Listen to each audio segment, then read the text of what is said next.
Hello बच्चों, आपका फिर से स्वागत है फिजिक्स वाला प्लेटफॉर्म पर। आज हम लोग डिस्कस करने जा रहे हैं पी ब्लॉक में क्या। लास्ट क्लास में हम लोगों ने सल्फर पर डिस्कशन किया था, तो आज हम लोग फास्फोरस पर डिस्कशन करेंगे। ठीक है कि फास्फोरस को कैसे करते हैं, उसके ऑक्सो एसिड के कैसे फिगर बनाते हैं। तो चलो देखें, आज हम लोग डिस्कस करने जा रहे हैं oxo acid of phosphorus.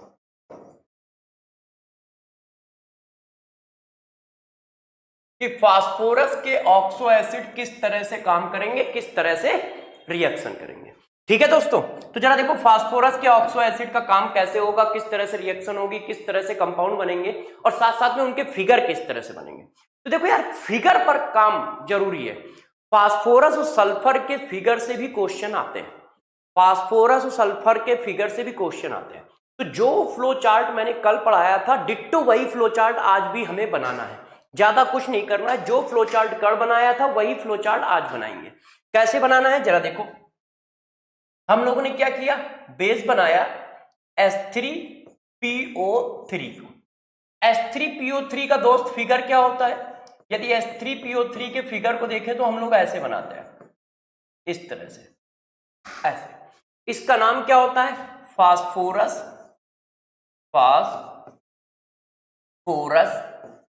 Acid. इसका नाम क्या होता है? फास्फोरस एसिड, इस तरह से। ठीक है, अब जरा देखो करना क्या है। डिट्टो वही काम करना है जो वहां पे किया था। मैंने क्या काम किया, 2 मोल लिए और 2 मोल से वाटर निकाल दिया। तो जब बच्चों 2 मोल लोगे, 2 मोल से वाटर निकालोगे तो देखो क्या आ जाएगा। इसके 2 मोल लिए थे, 2 मोल से वाटर निकाल दिए, तो देखो 1 मोल ये लिख गया। ध्यान दीजिएगा, 1 मोल दोस्त ये लिख दिया ऐसे। वाटर हमेशा एसिडिक हाइड्रोजन का निकलता है। एसिडिक हाइड्रोजन मतलब जो ऑक्सीजन से अटैच हो। ठीक है, तो अब ये 1 मोल ये लिख दिया हम लोगों ने, और 1 मोल देखो प्यारे बच्चों ये लिख दिया। लिख गया कि नहीं लिख गया? अब वाटर निकालो, तो यहां से वाटर निकाल दे, तो देखो ये वाटर निकाल दे रहा हूं ऐसे। अब ये वाटर निकाल दोगे तो ये OH OH जुड़ जाएंगे, ये देखो। अब इसका मॉलिक्यूलर फॉर्म करो, तो इसका मॉलिक्यूलर फॉर्म क्या आ जाएगा? H4P2O5, ये इसका मॉलिक्यूलर फॉर्म है। और 2 मोल से वाटर जब भी निकालते हो तो आगे क्या जोड़ते हो? पायरो। तो ये आ गया पायरो फास्फोरस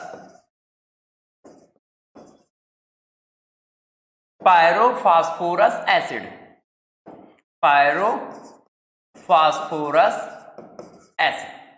ठीक है, अब जरा देखो इसमें क्या करना है। उसमें हम क्या करते थे? उसमें हम करते थे ऑक्सीजन को सल्फर में कन्वर्ट करते थे और थायोल आते थे। इसमें क्या करना है? ऑक्सीजन कम कर देना है। यदि इससे एक ऑक्सीजन कम कर दिया जाएगा तो बेटा मेरे दोस्त इसका फिगर कैसा आ जाएगा प्यारे बच्चों? तो देखिए प्यारे बच्चों, इसका फिगर कैसा आ जाएगा? ऐसे आ जाएगा। और जब ऐसे आ जाएगा तो इसका मॉलिक्यूलर फॉर्म क्या हुआ? इसका मॉलिक्यूलर फॉर्म हुआ H3PO2। और आपने कुछ कम कर दिया है, तो जब कम कर दिया जाता है तो बोला जाता है हाइपो फास्फोरस एसिड। इस हाइपोफास्फोरिक एसिड का एक कॉमन नेम भी होता है फास्फीनिक एसिड। ये इसका कॉमन नेम भी है। तो जरा देखो हम लोगों ने क्या किया, फास्फोरस एसिड को बेस बनाया, 2 मोल से वाटर निकाल दिया, पायरो लगा दिया, एक ऑक्सीजन कम कर दिया, हाइपो लगा दिया। फास्फोरस एसिड को बेस बनाया, 2 मोल से वाटर निकाल दिया, पायरो लगा दिया, एक ऑक्सीजन कम कर दिया, क्या लगा दिया? हाइपो लगा दिया। एक ऑक्सीजन माइनस कर दिया, क्या लगा दिया? हाइपो लगा दिया। 2 मोल से वाटर निकाल दिया तो क्या लगा दिया? पायरो लगा दिया। अब फिर उसी तरह से करो, एक ऑक्सीजन इसको दो। तो जैसे ही प्यारे बच्चों एक ऑक्सीजन दे दोगे तो ये क्या आ जाएगा? H3PO4। H3PO4 क्या बोला जाता है? Phosphoric acid.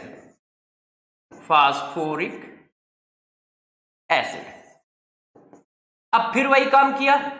ठीक है, क्या किया आपने? 2 मोल पकड़े, ठीक, और वाटर निकाल दिया।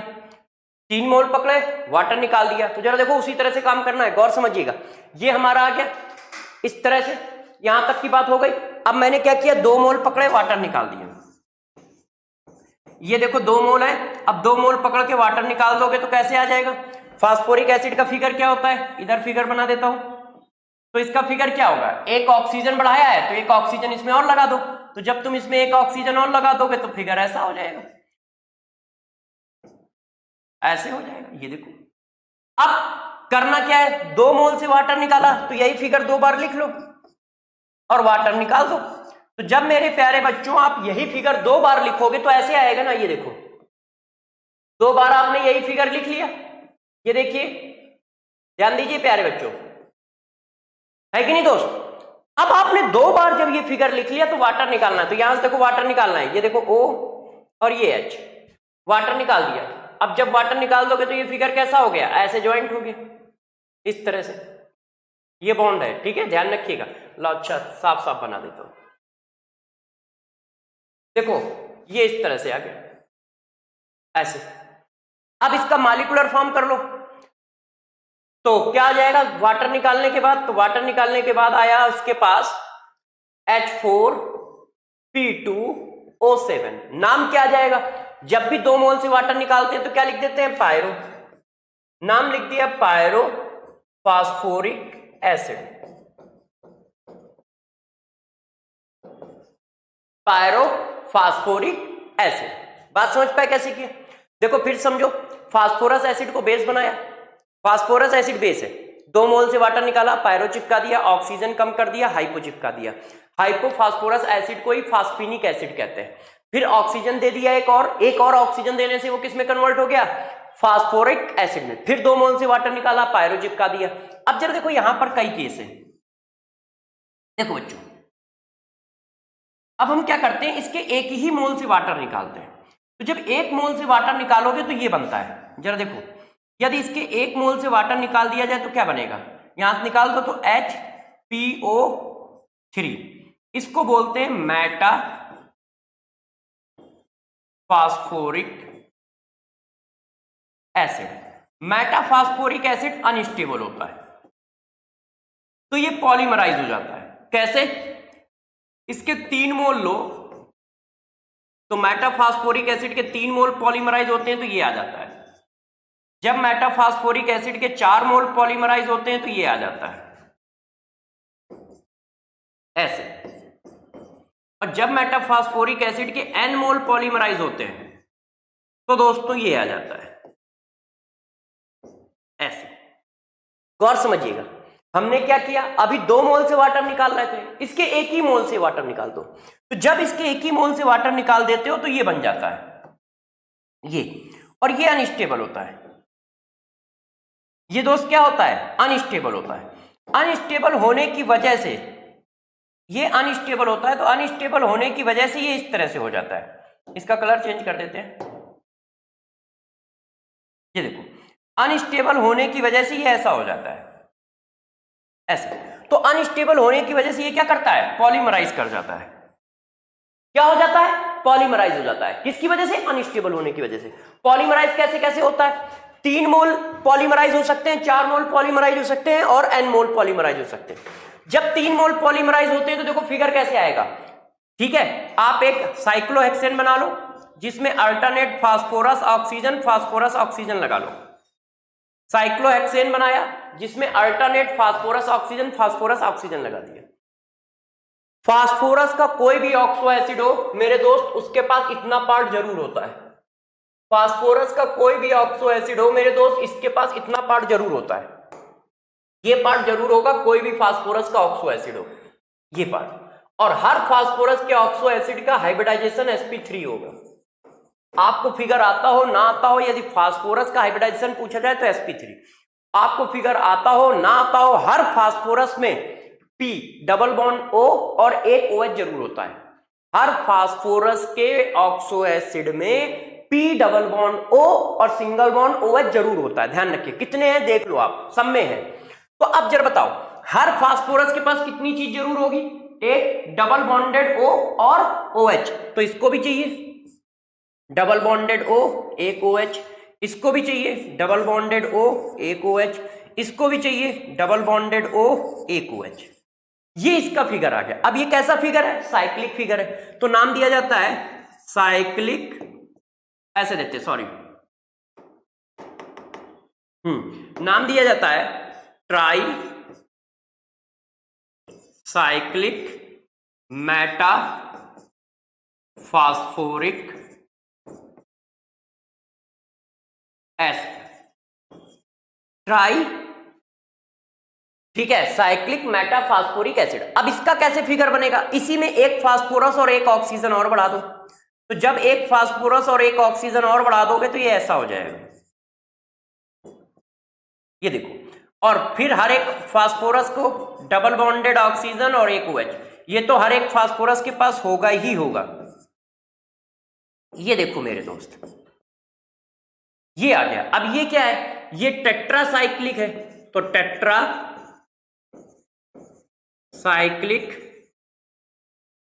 मेटा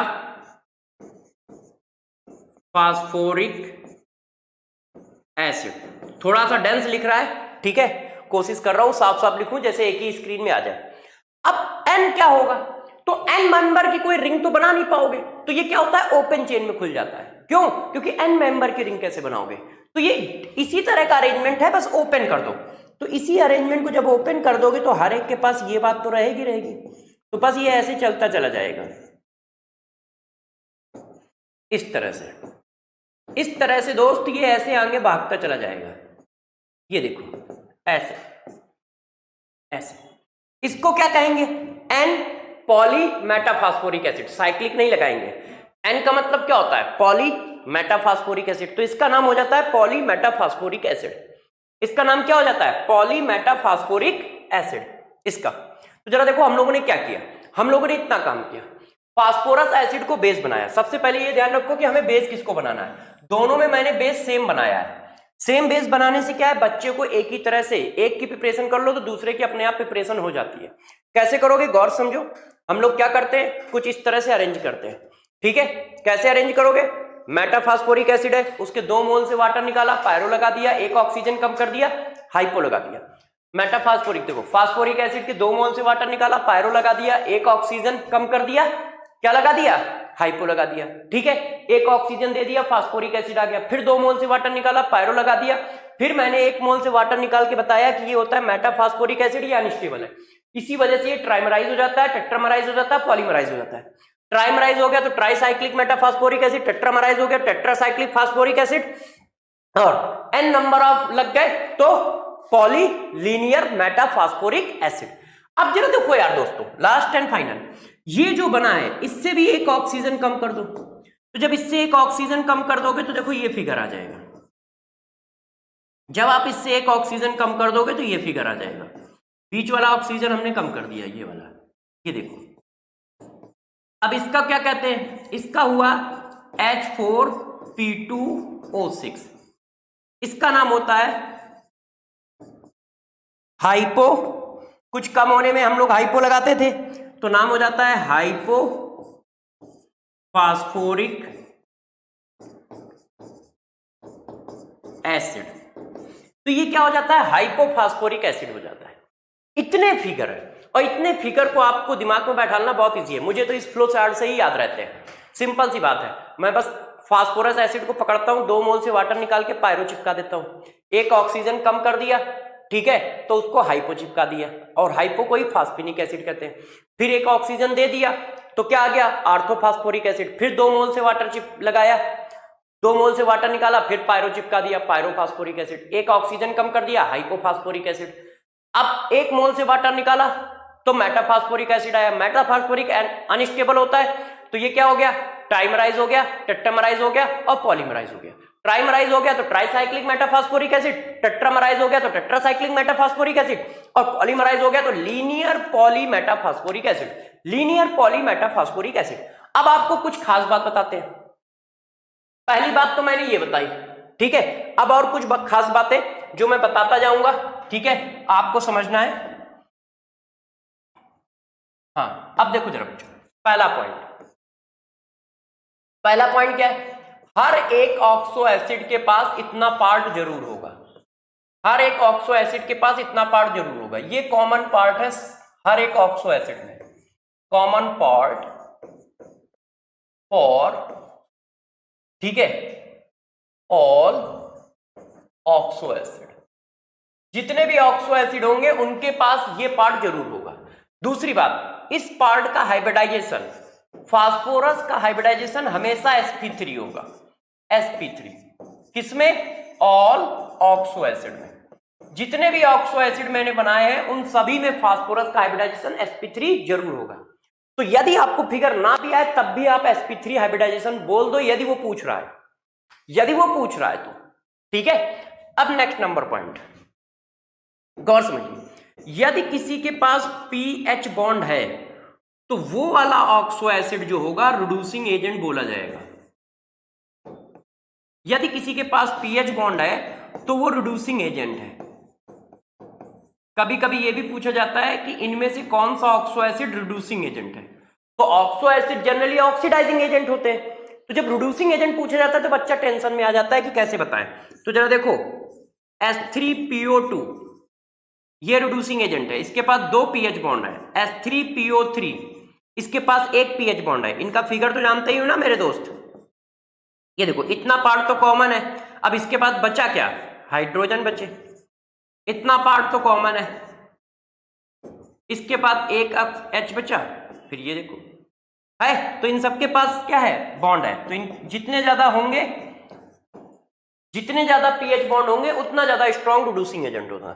तो यदि किसी के पास पीएच बॉन्ड है, यदि किसी के पास पीएच बॉन्ड है तो मेरे दोस्त वो क्या होगा? रिड्यूसिंग एजेंट होगा। इतनी बात हो गई, ये बात हो गई, ये बात हो गई, ये बात हो गई जो तुमसे पूछी जा सकती है। Next fourth number. अब जरा फोर्थ नंबर समझो बेटा क्या है। फोर्थ नंबर है heating effect. Heating effect, heating effect आपके पास जो पूछा जा सकता है वो है H3PO4 का। H3PO4 को लो टेम्परेचर पे हीट किया जाए, जैसे 523 केल्विन पे। ध्यान रखिएगा मैंने केल्विन लिखा, हो सकता है वो सेंटीग्रेड लिखे तो कंफ्यूजन आ जाए। 523 पे हीट किया जाएगा तो ध्यान रखना 2 मोल से वाटर निकालना है, 2 मोल से, ठीक है, वाटर निकालना है।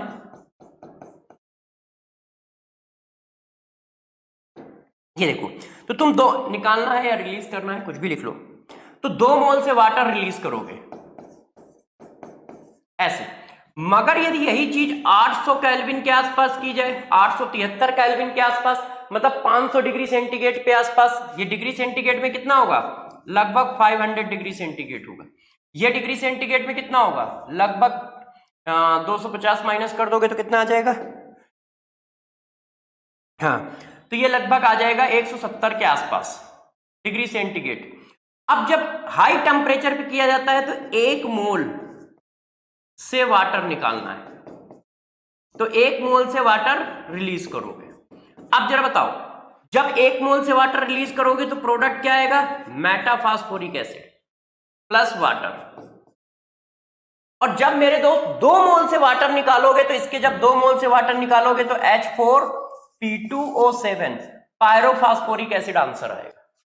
तब आंसर क्या आएगा? Pyrophosphoric acid. ये देखो बना रखा है, अभी देख लो। जब इसके 2 मोल से वाटर निकाला है तो देखो पायरोफॉस्फोरिक एसिड आंसर आया H4P2O7, और जब 1 मोल से वाटर निकाला है तो HPO3 आया है। ठीक है, तो बात समझ पाए क्या? Heating effect of orthophosphoric acid. Orthophosphoric acid का हीटिंग इफेक्ट क्या है? लो टेम्परेचर पे हीट करोगे तो 2 मोल से वाटर निकलेगा, आंसर बनेगा क्या? Pyrophosphoric acid H4P2O7। 1 मोल से वाटर कब निकलेगा? जब हाई टेम्परेचर होगा तो 1 मोल से वाटर निकलेगा और आंसर क्या आएगा? HPO3। ठीक है, क्योंकि 1 मोल से वाटर निकाल दो तो 2 हाइड्रोजन कम हो गए, 1 ऑक्सीजन कम हो गया, यही तो बचा। अब जब इसके 2 मोल वाटर लेके निकालोगे तो ये आंसर आएगा। इसके 2 मोल करोगे तो 2 मोल करने में कितना हो गया भाई? 2 मोल करोगे तो H6 हो गया, P2 हो गया, O8 हो गया। अब इससे वाटर निकालो तो ये बात बच जाएगी, है कि नहीं? देखो H4P2O7, 2 हाइड्रोजन चले गए, 1 ऑक्सीजन चला गया। ठीक है, इस बात को समझ रहे हो कैसे करना है? तो फास्फोरस के ऑक्सो एसिड में इतनी बात हमें याद होनी चाहिए, आराम से आंसर आ जाएगा। याद कैसे करोगे? देखो मैं एक बार रिवाइज कर रहा हूं जैसे आपको पूरा याद हो जाए। ठीक है, जरा समझिएगा। देखो फास्फोरिक एसिड को पकड़ा, फास्फोरस एसिड को पकड़ा, 2 मोल से वाटर निकाल दिया, पायरो लगा दिया, ऑक्सीजन कम कर दिया, हाइपो लगा दिया, फिर 1 ऑक्सीजन दे दिया, फास्फोरिक एसिड आ गया। 2 मोल से वाटर निकाल दिया, पायरो लगा दिया, 1 ऑक्सीजन कम कर दिया, हाइपो लगा दिया, फिर 1 मोल से वाटर निकाला, मेटाफॉस्फोरिक एसिड आया, ये अनस्टेबल होता है तो ट्राइमराइज हो गया, तो ट्राइसाइक्लिक मेटाफॉस्फोरिक एसिड, टेट्रामराइज हो गया तो टेट्रासाइक्लिक मेटाफॉस्फोरिक एसिड, और पॉलीमराइज हो गया तो पॉलीलिनियर मेटाफॉस्फोरिक एसिड, पॉलीलिनियर मेटाफॉस्फोरिक एसिड। ठीक है दोस्तों, अब बात को और आगे बढ़ाते हैं। देखिए, इतनी बात आप लोगों ने कर ली कि हाँ सर हम लोग किस तरह से इसके फिगर करेंगे और किस तरह से इनकी बातों को याद रखेंगे। अब कहानी को थोड़ा सा और आगे बढ़ाते हैं। ठीक है, इसकी एसिडिक स्ट्रेंथ की बात करते हैं। एसिडिक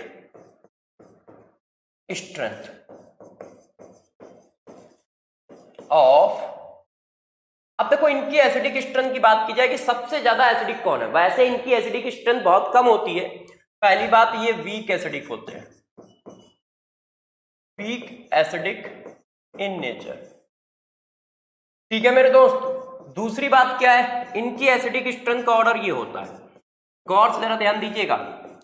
नॉर्मली ऑक्सीडेशन नंबर बढ़ती है तो एसिडिक स्ट्रेंथ बढ़ती है, मगर यहां पर देखो उल्टा है। इसी वजह से ये बता रहा हूं, इसकी ऑक्सीडेशन नंबर 5 है, इसकी ऑक्सीडेशन नंबर 3 है, इसकी ऑक्सीडेशन नंबर 1 है। और आंसर देखो मैंने अपोजिट लगा रखा है। तो किसी ने रीजन पूछा कि ऐसा क्या रीजन है, तो रीजन क्या बताओगे जरा समझना। Due to minus I effect of O double bond P bond.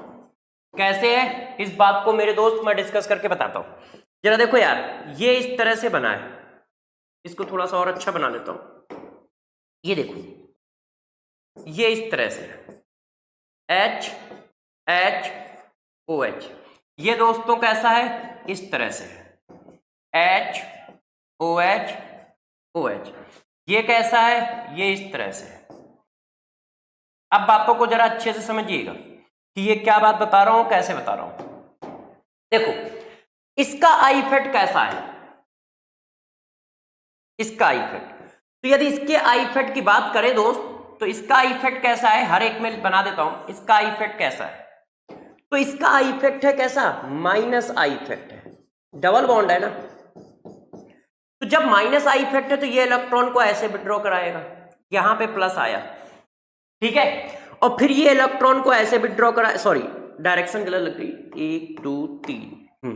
तो ये इलेक्ट्रॉन को ऐसे विड्रॉ कराएगा, तो माइनस चार्ज खिंच जाएगा, स्टेबिलिटी बढ़ जाएगी, क्योंकि कॉन्जुगेट आयन की स्टेबिलिटी करते हो ना। माइनस आई इफेक्ट क्या करता है, माइनस आई इफेक्ट क्या करता है, स्टेबलाइज करता है, एसिडिक स्ट्रेंथ को बढ़ाता है। क्यों, क्योंकि चार्ज खींच लेगा, माइनस चार्ज खींच लेगा तो चार्ज कम हो जाएगा, स्टेबिलिटी बढ़ जाएगी।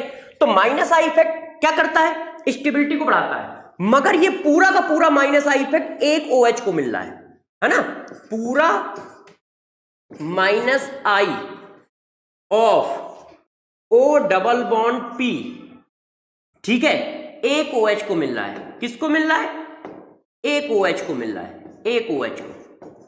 अब यहां पर चेक करो, यहां पर जब इसका माइनस आई इफेक्ट है वो कितने OH में डिस्ट्रीब्यूट होगा, यहां पे 2 OH है ना, तो यहां पर 2 OH को मिल रहा है।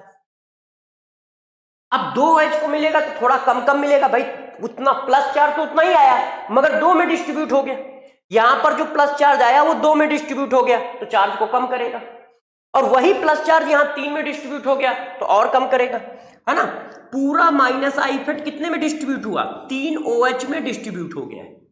तो सबसे ज्यादा चार्ज कम यहां पर होगा, इसी वजह से इसकी स्टेबिलिटी ज्यादा होगी और इसी वजह से इसकी एसिडिक स्ट्रेंथ ज्यादा होगी।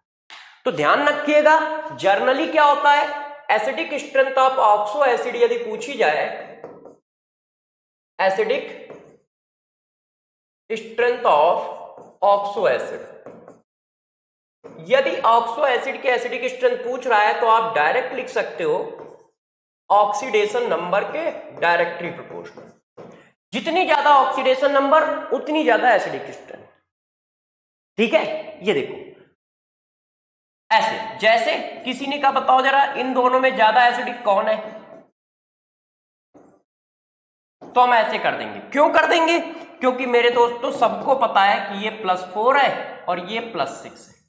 ऐसे किसी ने पूछा यार इनकी एसिडिक स्ट्रेंथ में ऑर्डर बताओ, गौर से देखिए कि इनकी एसिडिक स्ट्रेंथ में ऑर्डर बताओ, HNO2 HNO3, HClO, HClO2, HClO3, HClO4।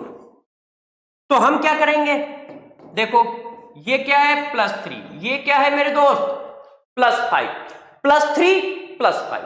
अब यहां पे आ जाओ, ये क्या है +1 +3 +5 +7। ऑक्सीडेशन नंबर बढ़ रही है, एसिडिक स्ट्रेंथ बढ़ रही है, ये देखिए ऐसे। मगर ये बात यहां पर अप्लीकेबल नहीं है, इस पर अप्लीकेबल नहीं है, तो इसको जरा ध्यान रखिए। यहां पर आप चेक करो अच्छे से, ऑक्सीडेशन नंबर बढ़ रही है, एसिडिक स्ट्रेंथ कम हो रही है। ऑक्सो एसिड ऑफ फास्फोरस में अप्लीकेबल नहीं है। जनरली क्या होता है, एसिडिक स्ट्रेंथ इंक्रीज करती है यदि क्या है ऑक्सीडेशन नंबर इंक्रीज हो रही है, और down the group acidic strength decrease करती है ऑक्सो एसिड की। Down the group acidic strength decrease करती है ऑक्सो एसिड की। ठीक है, लिख देता हूं।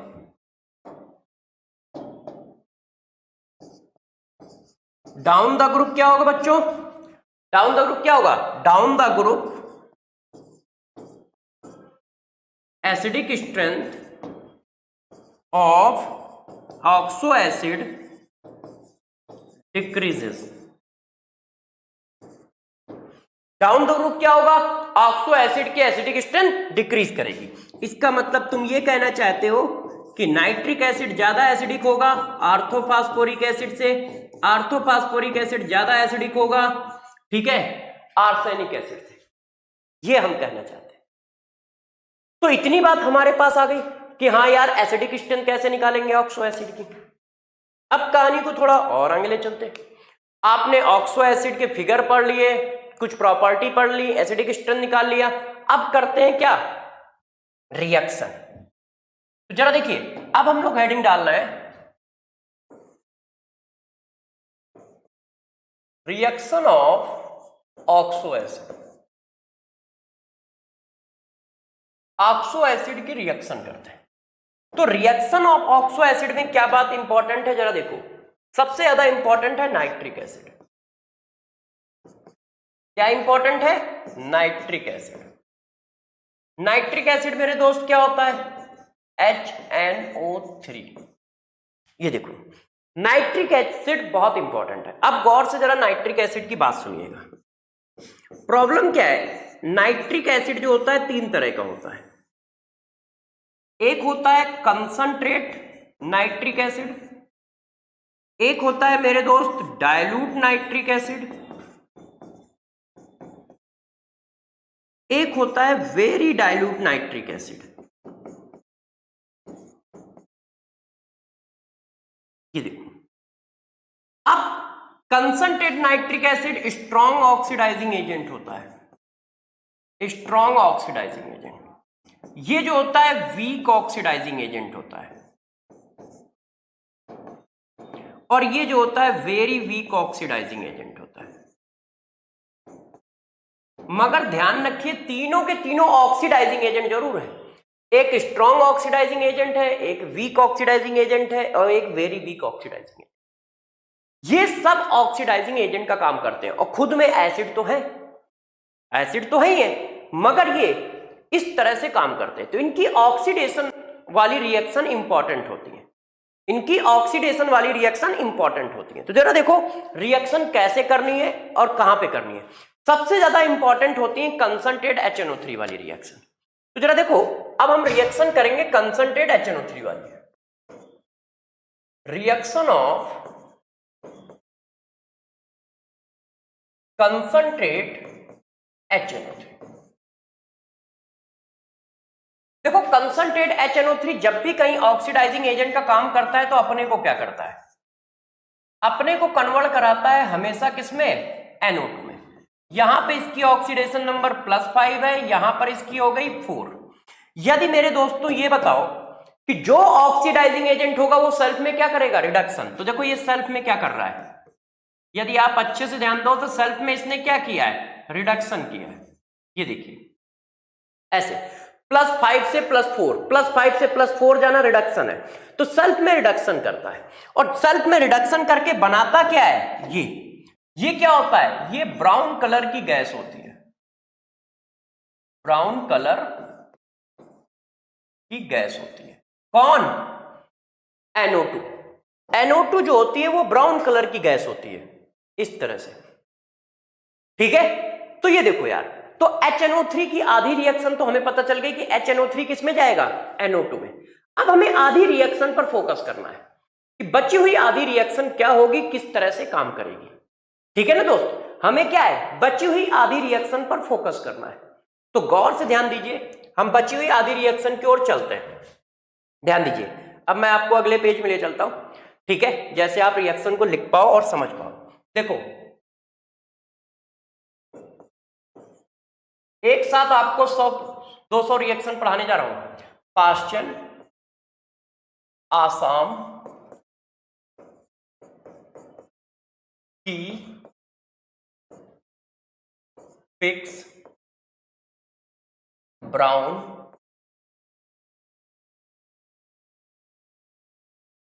कलर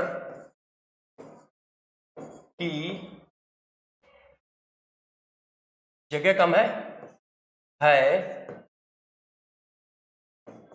परी बार्सिलोना, बार्सिलोना।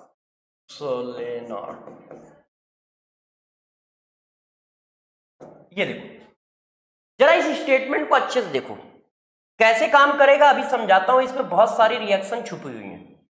सबसे पहले इसको पढ़ लो। पाश्चन आसाम की पिक्स, ठीक है, ब्राउन कलर की है परी बार्सिलोना। पाश्चन आसाम की पिक्स, पाश्चन सीरीज आपने पढ़ी थी एटॉमिक स्ट्रक्चर में, इसलिए वर्ड यूज किया है। आसाम तो आप जानते हैं कि स्टेट का नाम है। पिक्स तो आप डेली दिन में 100-200 खींच डालते होगे, है ना। अब ब्राउन कलर तो जानते ही हैं। तो जरा देखो, ये सारी रिएक्शन कंसंट्रेट HNO3 की है।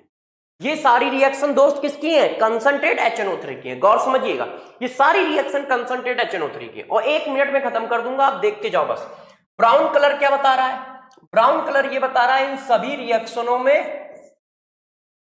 NO2 रिलीज होगा। इन सभी रिएक्शनों में NO2 रिलीज होगा। नाइट्रिक एसिड में कौन सी गैस रिलीज हो रही है, ये भी इंपॉर्टेंट होता है, ठीक है। और वो NO2 गैस कैसी है? ब्राउन कलर की है।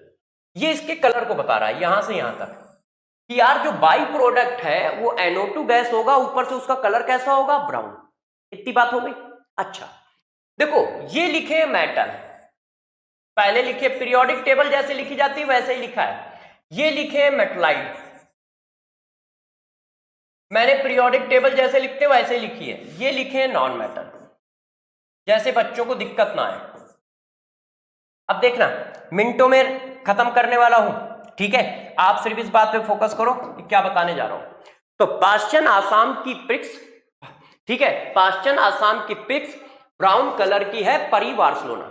आपने बोला कि यार वो पश्चिम वाला जो आसाम का पार्ट है ना, उसकी पिक्स ब्राउन कलर की है। परी लड़की का नाम है, बार्सिलोना, बार्सिलोना मैंने चिपकाया है, फुटबॉल का क्लब होगा, आप सभी लोग जानते हैं, जिससे मेसी खेलता है, बार्सिलोना, ठीक है। तो मैंने कहा बार्सिलोना भी एक ऐसा टर्म है जो हर बच्चे को याद ही होता है। क्यों? क्योंकि हर बच्चा इतना तो जरूर फॉलो करता है कि हाँ यार इस समय वर्ल्ड में बेस्ट फुटबॉलर कौन है ना। तो इस बात को वो फॉलो करता ही है। तो 2 ही 3 नाम है, ठीक है, कि क्रिस्टियानो रोनाल्डो हो सकता है, मेसी हो सकता है, नेमार हो सकता है, या एसेट्रा और भी बहुत हो सकते हैं, सबका अपनी अपनी पसंद है। तो इसलिए मैंने वहां से एक बार्सिलोना चुरा लिया, ठीक। तो जरा देखो, पाश्चन आसाम की पिक्स पाश्चन आसाम की पिक्स ब्राउन कलर की है परी बार्सिलोना। काम कैसे करता है देखना, 2 मिनट में सारी रिएक्शन खत्म।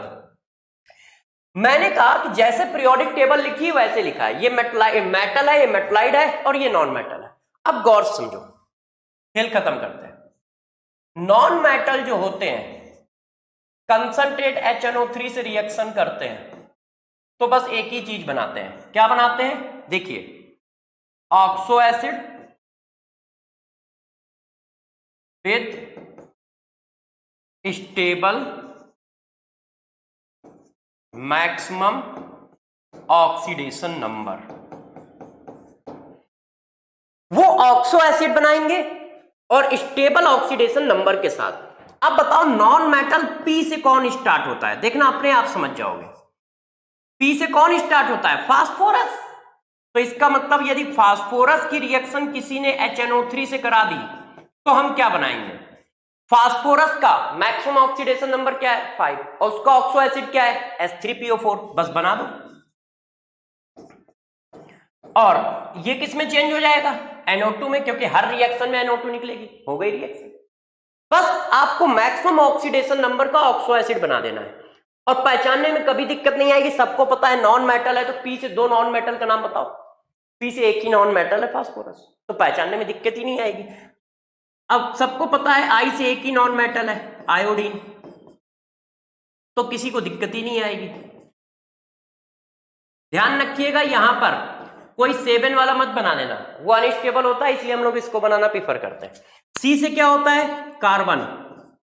अब यहां पर जरा गौर से बात को समझिएगा, बनता क्या है, कार्बोनिक एसिड बनता है, मगर हम सभी जानते हैं कि कार्बोनिक एसिड अनस्टेबल होता है तो ये फर्दर ब्रेक हो जाता है किसमें, ये।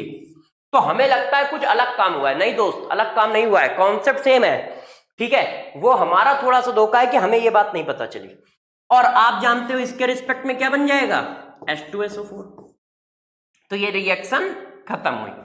आप ऊपर का बस पार्ट याद रखो कि यार पाश्चन आसाम की पिक्स, ठीक है, ब्राउन कलर की है, परिवार्सलोना, आप ऐसे सेट करोगे, मैं अभी पूरा सेट कर दूंगा, टेंशन ना लो, बस बैठे रहो, है ना, बैठे रहो, समझते रहो, 1 मिनट में सेट कर देता हूं। पाश्चन आसाम की पिक्स फाइबर्स, पाश्चम आसाम की पिक्स ब्राउन कलर की है, परिवार्सलोना, पाश्चम आसाम की पिक्स ब्राउन कलर की है, परिवार्सलोना। पाश्चन क्या है, मेटल, सॉरी आसाम क्या है, मेटलाइट, पिक्स क्या है, नॉन मेटल, ठीक है। तो देखो नॉन मेटल और मेटलाइट का आंसर सेम है, नॉन मेटल और मेटलाइट का आंसर सेम है। ये भी क्या करते हैं, कंसंट्रेट HNO3 से रिएक्शन करेंगे और किस में कन्वर्ट हो जाएंगे, ऑक्सो एसिड में। Same answer, oxo acid with maximum oxidation number.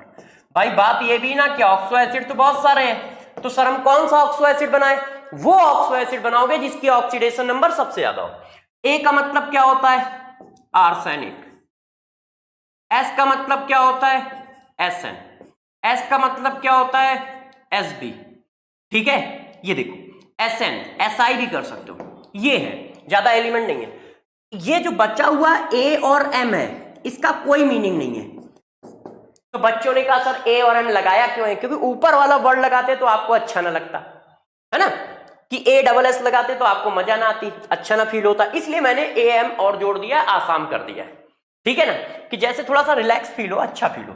अब इसमें क्या बनेगा, तो सभी बच्चों को पता है इसमें क्या बनेगा, ऑक्सो एसिड बनाओ। इसकी मैक्सिमम ऑक्सीडेशन नंबर कितनी होती है, 5 होती है यार, नाइट्रोजन फैमिली का है, तो जो नाइट्रोजन की होगी, फास्फोरस की होगी, वही तो आर्सेनिक की होगी। SN की कितनी होती है, SN की 4 होती है, कार्बन फैमिली का है। ये देखो SB नाइट्रोजन फैमिली का है तो वही होगी 5। ये देखो ऐसे। अब यहां जाओ मेटल पे, तो बात समझ में आई। अब हम कैसे पकड़ेंगे, पाश्चन आसाम की पिक्स ब्राउन कलर की है, परिवार्सलोना, पाश्चन मेटल है, आसाम मेटलाइड है और पिक्स नॉन मेटल है। मेटलाइड और नॉन मेटल दोनों ऑक्सो एसिड बनाते हैं कंसंट्रेट H2SO4 के साथ। ऐसे याद रखोगे कि मेटलाइड और नॉन मेटल दोनों H2SO4 दोनों HNO3 के साथ, सॉरी दोनों HNO3 के साथ क्या बनाते हैं, कंसंट्रेट, दोनों HNO3 के साथ क्या बनाते हैं, ऑक्सो एसिड बनाते हैं हायर ऑक्सीडेशन नंबर के। और HNO3 के रिस्पेक्ट में क्या रिलीज होती है, NO2।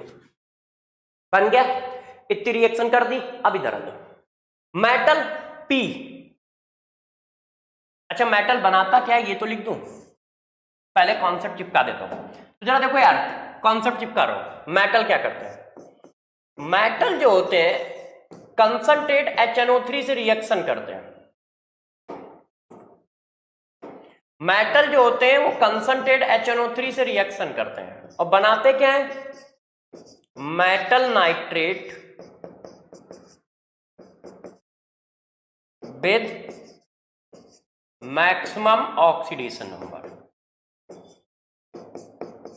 ये बनाते हैं, ठीक है। कैसे बनाते हैं, PaSCHEN।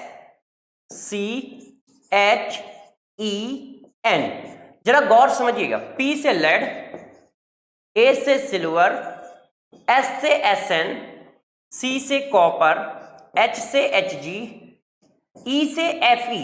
यहां पर थोड़ा सा आप लोगों को हो सकता है फोकस करना पड़े, N से Zn, मैंने इनके दूसरे लेटर लिए हैं, पहला लेटर नहीं लिया, बाकी सबका पहला लिया है, इनका दूसरा लिया है। ये देखो, ऐसा क्यों किया है? ऐसा मेरे दोस्त इसलिए किया है कि आप आसानी से एक ऐसा नाम पकड़ सको जो तुम्हें पहले से ही आता है, पास्चन। नहीं तो फिर नाम चेंज करना पड़ता, तो उस नाम को याद रखना पड़ता। तो निमोनिक्स ऐसा बनाते हैं जैसे बच्चे आसानी से इस चीज को कर लें।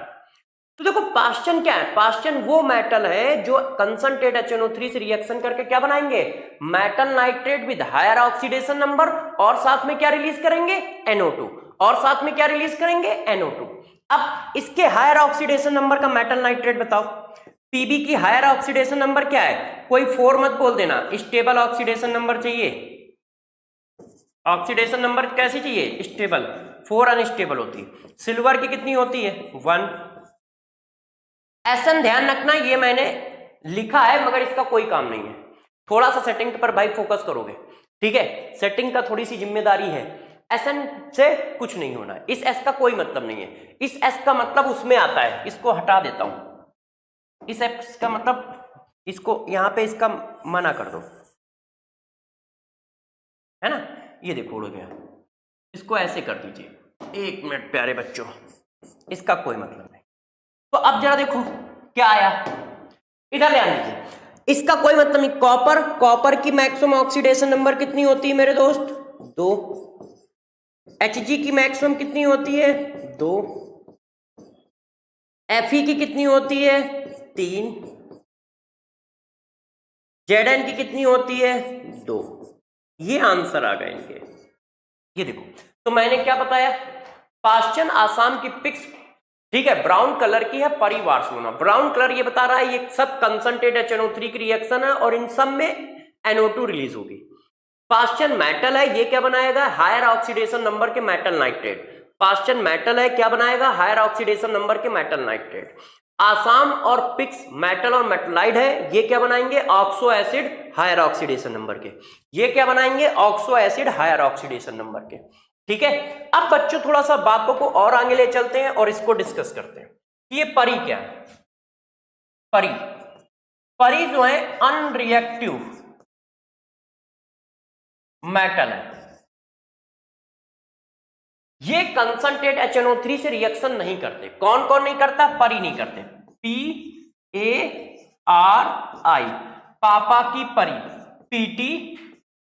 PTAU, ठीक है, RH और IR, ये जो एलिमेंट है ये कंसंट्रेट HNO3 से रिएक्शन नहीं करते। ये पूछा जाएगा तुमसे कि कौन से एलिमेंट हैं जो कंसंट्रेट HNO3 से रिएक्शन नहीं करते, तो क्या बताओगे? परी नहीं करते। परी मतलब PTAU, RH, IR। परी जो होते हैं वो कंसंट्रेट HNO3 से रिएक्शन नहीं करते, मतलब इनर्ट एलिमेंट होते हैं, किसी भी तरह के HNO3 से रिएक्शन नहीं करते। ये एक्वा रेजिया में डिसॉल्व होते हैं।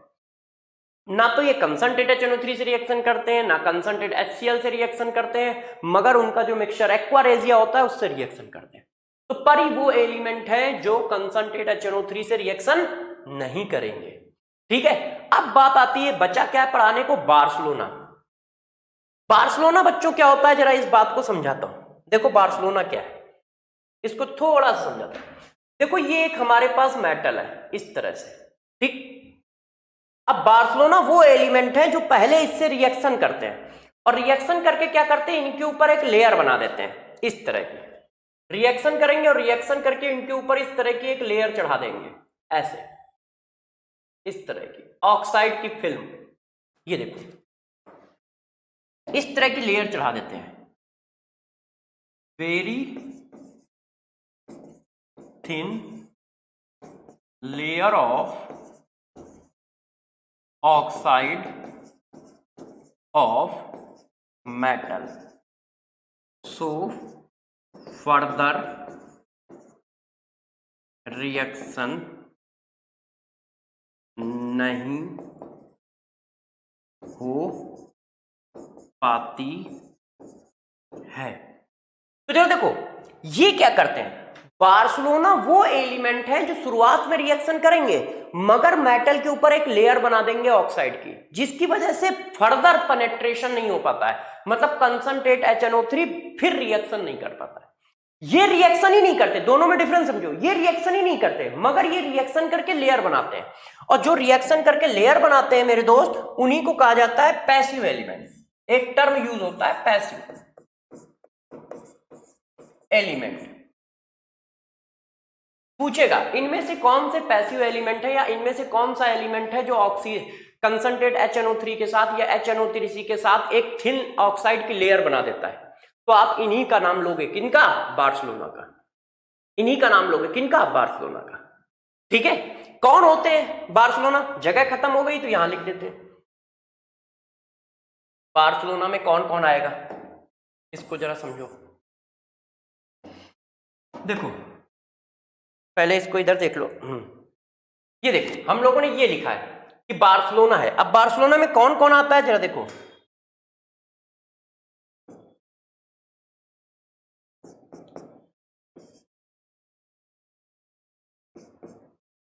ये देखो BE, ठीक है, यहां पे कॉपर, क्रोनियम, कोबाल्ट, A से एल्युमिनियम, यहां अलग अलग कर सकते हो। रुक जाइए, इसको थोड़ा सा चेंज कर दूं मेरे दोस्त। तो यहां से थोड़ा सा ऊपर से उठा लो, BA, तो BE, A से एल्युमिनियम, 6 एलिमेंट होंगे, N से और A से। वहां गोल्ड हो चुका है, सिल्वर हो चुका है, ठीक है, BE, एल्युमिनियम, क्रोनियम, और एक एलिमेंट बचा है N से निकल। ये हमारे पैसिव एलिमेंट होते हैं। ये बाकी का कोई मतलब नहीं है, इसका कोई मतलब नहीं, इसका कोई मतलब नहीं, इसका कोई मतलब नहीं। ये एलिमेंट पैसिव एलिमेंट हैं जो क्या कर देंगे, ऑक्साइड की फिल्म बनाएंगे। तो जरा बापों को अच्छे से समझो। पाश्चन आसाम की पिक्स, ठीक है, ब्राउन कलर की है, परी बार्सिलोना। अब पूरा स्टेटमेंट हो गया है और रिएक्शन भी लगभग हो गई है कंसंट्रेट की। तो कंसंट्रेट HNO3 की रिएक्शन हो गई है। तो जरा देखो ये कैसे होती है। पाश्चन आसाम की पिक्स ब्राउन कलर की है, परी बार्सिलोना। पाश्चन मेटल है, क्या बनाएगा, metal nitrate with higher oxidation number. आसाम और पिक्स नॉन मेटल है, क्या बनाएंगे, oxo acid with higher oxidation number. परी वो है जो रिएक्शन नहीं करते, बार्सिलोना वो है जो थिन लेयर फॉर्म करते हैं, किसकी, ऑक्साइड की। बस तुम्हें ऐसे याद रखना है। ये जितनी रिएक्शन है सब खत्म हो गई, जितनी रिएक्शन है सब खत्म हो गई। और चाहो तो इनको लिख लिख के बैलेंस करो। और इन सब का बाई प्रोडक्ट क्या है, NO2। इन सब में NO2 निकलेगा। इन सब का बाई प्रोडक्ट क्या है, NO2। इन सब में NO2 निकलेगा। बात खत्म हो गई। ज्यादा टेंशन को अपने को लेना ही नहीं है। समझ रहे ना कैसे रिएक्शन करोगे। बहुत क्वेश्चन इन पे पूछे जाते हैं, ठीक है। लास्ट ईयर क्वेश्चन भी आया था इसी से। तो जरा समझो, क्या, पाश्चन आसाम की पिक्स, ठीक है, ब्राउन कलर की है, परी बार्सिलोना। पाश्चन मेटल है, क्या बनाएंगे, metal nitrate with higher oxidation number. आसाम और पिक्स, ठीक है, मेटल नॉन मेटल है, ये मेटलाइड और नॉन मेटल है, ये क्या बनाएंगे, oxo acid with higher oxidation number. परी रिएक्शन नहीं करते, बार्सिलोना पैसिव होते हैं, ऑक्साइड की फिल्म फार करते हैं। अब कहानी को अभी और बढ़ाते हैं। कहानी अभी खत्म नहीं है दोस्त। आपने 3 तरह के HNO3 पढ़े हैं। तो next point, note number next, गौर समझिएगा। Dilute HNO3 react with Paschen only। देखो जो डाइल्यूट HNO3 होता है वो सिर्फ पाश्चन से रिएक्शन करता है, और रिएक्शन करके क्या बनाता है, जरा इस बात को समझना। ये जो होता है सिर्फ पाश्चन से रिएक्शन करेगा, पाश्चन मतलब मेटल से, और बनाएगा क्या, गौर से समझिएगा कॉन्सेप्ट क्या है कि बनाता क्या है। बनाएगा क्या, लोअर स्टेबल ऑक्सीडेशन नंबर का मेटल नाइट्रेट। मेटल नाइट्रेट, तो दोस्त क्या बनाएगा, लोअर ऑक्सीडेशन नंबर का मेटल नाइट्रेट बनाएगा। ये डाइल्यूट HNO3, हायर का नहीं, मतलब PaSCHEN। बस थोड़ी सेटिंग का ध्यान रखना, ठीक है। मेरी सेटिंग है तो मुझे हमेशा याद रहती है कि कैसे सेट किया है मैंने। आप बस 1-2 बार सेटिंग को रिवाइज करना कि P का मतलब क्या है, इसका मतलब क्या है, ठीक है। मुझे ज्यादा दिक्कत नहीं होती है, हमेशा दिमाग में छपा रहता है क्योंकि ये सब मैंने ही सेट किया है ना, मेरे ही न्यूमोनिक्स है, तो मेरी सेटिंग होने की वजह से मुझे याद रहता है। तो देखो ये क्या है, पीबी एजी। अब देखो वहां पर मैंने एस कटा दिया था, मगर यहां पर इसका क्या है, एसएन है, गौर समझना। यहां पर मैंने इसको कट कर रखा है, ये देखो, मगर वहां वाले में मैंने एसएन लिख दिया। अब तुम समझ गए होगे कि एस लिखा ही क्यों, जब वहां कट करना था तो ऐसा कोई नाम ढूंढते जिसमें एस होता ही ना, मगर उसकी यहां जरूरत पड़ने वाली थी ना, इसलिए किया है। सी वही कॉपर, एलिमेंट वही है, ई एफ और एन जेड एन, इनके सेकंड नंबर के एलिमेंट लिए हैं ऐसे। अब ये क्या बनाएंगे, metal nitrate with lower oxidation number. PB के लोअर और हायर सेम है।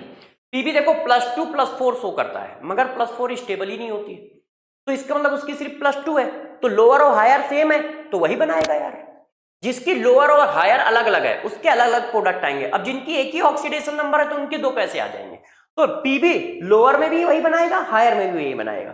सिर्फ दो एलिमेंट ऐसे हैं। एचजी की भी आप जानते हो एक ही ऑक्सीडेशन नंबर +1, तो ये भी वही बनाएगा। कॉपर की हाँ, और Hg की देखो, Hg की दो होती है, +1 +2, तो इस बार देखो क्या बना है, +1 वाला बना है। Fe की भी दो होती है, +2 +3, तो इस बार देखो क्या बना है, +2 वाला बना है। अब Zn की दोस्त एक ही होती है, तो हायर भी यही है और लोअर भी यही है। ये देखो इसकी यहां पे +1 है, इसकी यहां पे +2 है, ठीक है कि नहीं। अब बचा कौन, कॉपर। कॉपर के बारे में बताता हूं, कॉपर यहां पे +2 वाला ही बनाएगा। तो किसी बच्चे ने कहा सर यार मजाक नहीं करो, आप लिख के आए हो क्या कि लोअर ऑक्सीडेशन नंबर का बनेगा, आप बनाओ +2 का रहे हो, तो खराब तो लगेगा बच्चों को, है ना। तो मेरे होते हुए बच्चों को खराब क्यों लगेगा, मैं हूं ना। पढ़ो जरा क्या लिखा है, लोअर स्टेबल ऑक्सीडेशन नंबर का मेटल नाइट्रेट। यार कॉपर की +1 ऑक्सीडेशन नंबर इक्वस सोल्यूशन में एग्जिस्ट नहीं करती है, सॉलिड स्टेट में एग्जिस्ट करती है, इक्वस सोल्यूशन में एग्जिस्ट नहीं करती है। तो कॉपर +1 इक्वस सोल्यूशन में अनस्टेबल होता है, इसी वजह से ये +2 ही बना के रखता है, इसी वजह से ये +2 बना के रखता है, ध्यान रखना। क्यों, क्योंकि इसकी +1 इक्वस सोल्यूशन में अनस्टेबल है, +1 इक्वस जो होता है वो अनस्टेबल होता है, इस वजह से मेरे दोस्त ऐसा करना पड़ता है। और ये अनस्टेबल क्यों होता है, ये डी ब्लॉक में चिपकाएंगे, बताएंगे कि +1 स्टेबल क्यों होता है। तो पहली बात समझ गए क्या हुआ है, खेल क्या है सॉरी बच्चों, खेल क्या है, बात समझ गए, कोई दिक्कत की बात तो नहीं है, क्या हो रहा है। तो जरा देखो यार, मैंने क्या पढ़ाया आपको, ठीक है, पास्चन डाइल्यूट HNO3 से रिएक्शन करेगा तो लोअर ऑक्सीडेशन नंबर के मेटल बनाएगा, और वो लोअर ऑक्सीडेशन नंबर वाले दो ही हैं, बाकी सब में तो वही बनना है जो सेम वहां पे बना है। ये दो देखो, सिर्फ इन दो में चेंज आया है, बाकी सारे के सारे सेम है। ये +1 हुआ है, ये +2 है, बाकी जो मैंने पीछे बनाए थे वही यहां बनाए हैं, चेक कर लो। लेड +2 बनाया था, सिल्वर +1 बनाया था, कॉपर +2 बनाया था, और Zn +2 बनाया था। देखो +2, ठीक है, +2 +1 +2, अभी भी वही बनाया है, +2 +1 +2 +2, सिर्फ दो में चेंज आता है, कौन, Hg और Fe में, और किसी में नहीं। मगर बाई प्रोडक्ट में चेंज आता है। देखो इनके बाई प्रोडक्ट नहीं लिखे हैं, बाई प्रोडक्ट कैसे होते हैं, तो जरा गौर से समझिएगा कि इनके बाई प्रोडक्ट हम कैसे पकड़ेंगे। ऊपर के चार कौन है, ऊपर के 4 एनो गैस रिलीज करते हैं, नीचे के 2 N2O गैस रिलीज करते हैं, इनके बाई प्रोडक्ट अलग अलग है, बाई प्रोडक्ट पर फोकस होना चाहिए। ऊपर के 4 एनो गैस रिलीज करते हैं, नीचे के 2 N2O गैस रिलीज करते हैं।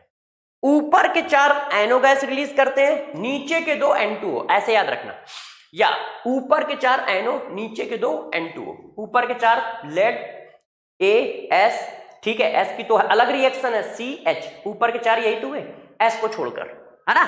ऊपर के 4 एनो, नीचे के 2 N2O, ऊपर के 4 एनो, नीचे के 2 N2O गैस रिलीज करते हैं। बाई प्रोडक्ट इनके अलग है। डाइल्यूट HNO3 में NO2 गैस नहीं निकलेगी, डाइल्यूट HNO3 में NO गैस निकलेगी और N2O निकलेगी। तो इसकी सेटिंग ऐसे बनाई गई है कि जैसे आपको याद करने में दिक्कत ना आए। ऊपर के 4 NO, नीचे के 2 N2O, ऊपर के 4 NO, नीचे के 2 N2O। नीचे के दो कौन है, Fe और ये, ऊपर के 4 कौन है, ये।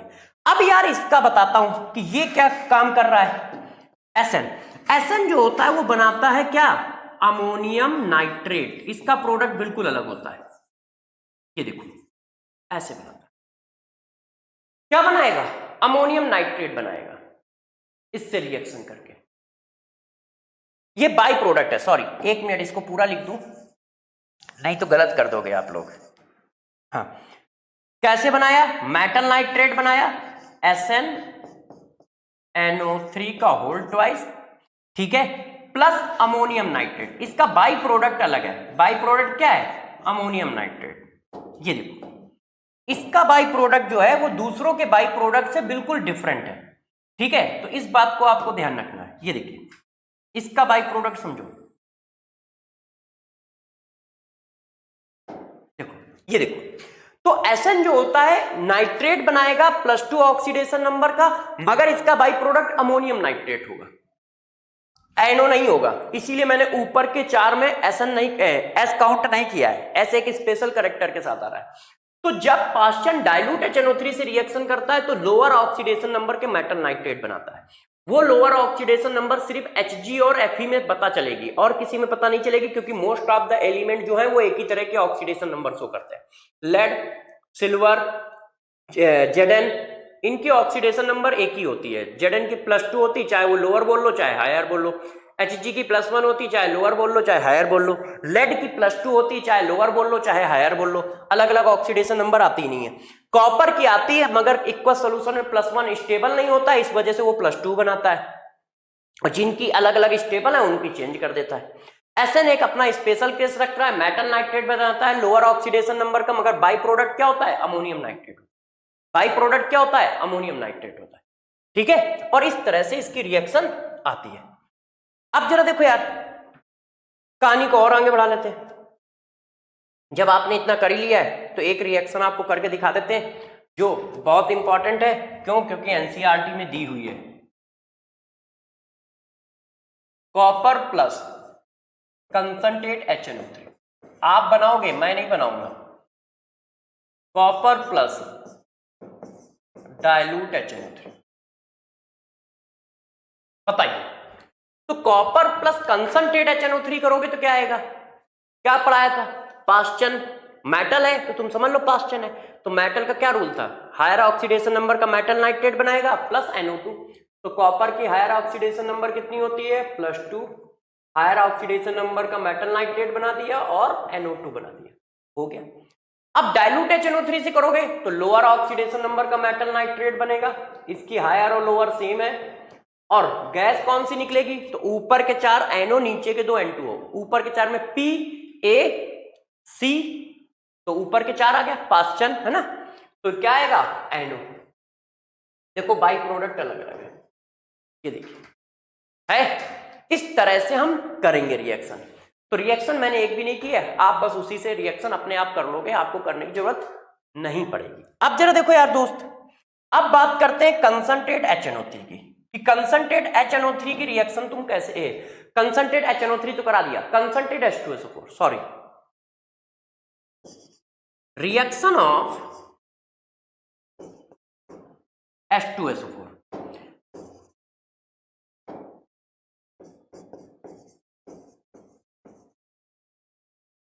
देखो H2SO4 की रिएक्शन करके दिखाता हूं। तो देखो यार दोस्त, H2SO4 के बारे में पढ़ाता हूं कि H2SO4 होता क्या है। H2SO4 मेरे दोस्त दो तरह का होता है, एक होता है डाइल्यूट H2SO4 और एक होता है कंसंट्रेट H2SO4। डाइल्यूट H2SO4 और एक होता है कंसंट्रेट H2SO4। ये देखो दोनों में क्या डिफरेंसेस हैं, इस बात को जरा समझिए कि दोनों में डिफरेंसेस क्या है। देखिए, जो डाइल्यूट H2SO4 होगा वो क्या काम करेगा, जो कंसंट्रेट H2SO4 होगा वो क्या काम करेगा।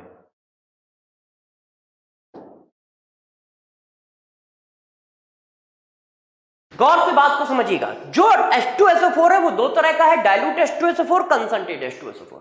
डाइल्यूट H2SO4 क्या होता है, ये दोस्त सिर्फ एक ही काम करता है, एसिड होता है। बस, और कोई काम नहीं करता। ये एक स्ट्रॉन्ग एसिड की तरह बिहेव करता है और सॉल्ट ऑफ एसिड 1 एसिड 2 वाली रिएक्शन देता है। सॉल्ट ऑफ एसिड 1 एसिड 2, समझ गए ना ये कॉन्सेप्ट कौन सा है? सॉल्ट ऑफ एसिड 1 एसिड 2, ध्यान है, जब किसी एसिड के सॉल्ट की रिएक्शन किसी एसिड से कराई जाएगी तो क्या बनेगा, पीछे कॉन्सेप्ट पढ़ा चुका हूं, इतना काम है। कंसंट्रेट H2SO4 जो होता है बहुत खतरनाक चीज होता है, इसके पास बहुत सारे नेचर है। पहली बात तो ये एसिड है, दूसरी बात बच्चों ये एक ऑक्सीडाइजिंग एजेंट भी है, दूसरी बात क्या है, ये एक ऑक्सीडाइजिंग एजेंट भी है, तीसरी बात ये डिहाइड्रेटिंग एजेंट भी है।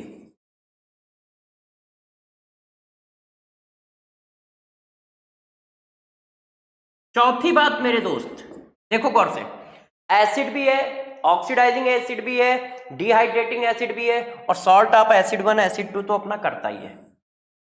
अरे यार ये रफ करने वाला कौन सा सेलेक्ट कर रखा है, सॉरी बच्चों। देखो तो जो कंसंट्रेट H2SO4 है खतरनाक है, डाइल्यूट H2SO4 तो नॉर्मल एसिड है, वो कुछ नहीं करता है, सिर्फ एसिड बेस रिएक्शन देगा, ये सॉल्ट ऑफ एसिड 1 एसिड 2 देगा। कंसंट्रेट H2SO4 एसिड बेस भी रिएक्शन देगा, ऑक्सीडाइजिंग एजेंट भी होगा, डिहाइड्रेटिंग एजेंट भी होगा, सॉल्ट ऑफ एसिड 1 एसिड 2 भी देगा, salt of acid 1 and acid 2 भी देगा, समझो। तो पहले तो तुम रिएक्शन में ये पकड़ा करो कि कंसंट्रेट H2SO4 पड़ा है कि डाइल्यूट H2SO4, ऐसा नहीं कि रिएक्शन में जाके कूद गए। यदि रिएक्शन में जाके कूद जाते हो तो समझ लो गलत होना है क्वेश्चन। सबसे पहले ये पकड़ो कि भैया वो किस तरह का H2SO4 है, डाइल्यूट H2SO4 है या कंसंट्रेट H2SO4 है। और मेरे दोस्त यदि वो डाइल्यूट H2SO4 है तो रिएक्शन कैसे देगा, कंसंट्रेट H2SO4 है तो रिएक्शन कैसे देगा, जरा इसको समझो। अब मैं आपको कराता हूं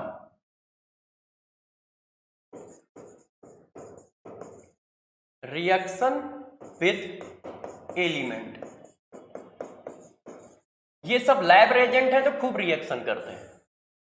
आप लोगों ने एक सीरीज पढ़ी होगी ECS series, ECS series electrochemical series, electrochemical series, ध्यान है? किसी ने कहा नहीं सर हमें याद नहीं है, तो भी मार खा जाओगे। याद है? लीवर पेशेंट बाबा साइकिल कुमार सानू मोहम्मद अली मुंबई जाकर क्रोमोसोम आयरन की किडनी को निकाल कर हाई कैप्सूल हमसे लेने पटियाला आए, वही सीरीज। देखो इलेक्ट्रोकेमिकल सीरीज में कब कब कैसे कैसे करना है जरा समझिएगा। हमने H2SO4 की रिएक्शन कराई ECS सीरीज के एलिमेंट से, ठीक है ना मेरे दोस्त? अब जब कराओगे तो क्या क्या बनेगा जरा समझिए। यदि हम एलिमेंट की रिएक्शन करा रहे हैं, गौर से देखिए, यदि हम एलिमेंट की रिएक्शन करा रहे हैं तो कब क्या होगा कब क्या नहीं होगा इसको जरा समझो, ठीक है? एलिमेंट की रिएक्शन मैंने कराई डाइल्यूट H2SO4 के साथ। यदि आप डाइल्यूट H2SO4 के साथ करा रहे हो तो दो केस हो जाएंगे, पहला एबव हाइड्रोजन और दूसरा बिलो हाइड्रोजन। यदि ये एलिमेंट एबव हाइड्रोजन है तो क्या होगा, यदि ये एलिमेंट बिलो हाइड्रोजन है तो क्या होगा, किसमें? ECS सीरीज में, इन ECS सीरीज, इन ECS सीरीज। समझ रहे हो ना बच्चों कि ECS सीरीज में वो हाइड्रोजन के ऊपर है या हाइड्रोजन के नीचे? यदि हाइड्रोजन के ऊपर है तो हमेशा ये आएगा, जरा गौर समझिएगा, एलिमेंट या मेटल लिख देता हूं, जनरली सब मेटल ही है, तो मेटल प्लस डाइल्यूट H2SO4 तो क्या बनेगा, मेटल का सल्फेट बनेगा मेरे दोस्त, प्यारे बच्चों समझ रहे हो ना, प्लस हाइड्रोजन गैस निकलेगी, प्लस हाइड्रोजन गैस निकलेगी, हमेशा मेटल का सल्फेट बनेगा, हाइड्रोजन गैस निकलेगी। और यदि वो हाइड्रोजन से नीचे है तो रिएक्शन नहीं होगी, तो क्या होगा, रिएक्शन नहीं होगी, नो रिएक्शन। ऐसा क्यों? क्योंकि ये ऑक्सीडाइजिंग एजेंट नहीं है। तो पहला पॉइंट हुआ, ECS सीरीज से ऊपर वाले जो है वो मेटल सल्फेट बनाएंगे, हाइड्रोजन गैस रिलीज करेंगे, और नीचे वाले क्या करेंगे, मना कर देंगे। नीचे वाले क्या करेंगे, मना कर देंगे, मतलब रिएक्शन नहीं करेंगे। मगर यही बात यदि मैंने कंसंट्रेट के साथ की होती तो जरा उस बात को समझो।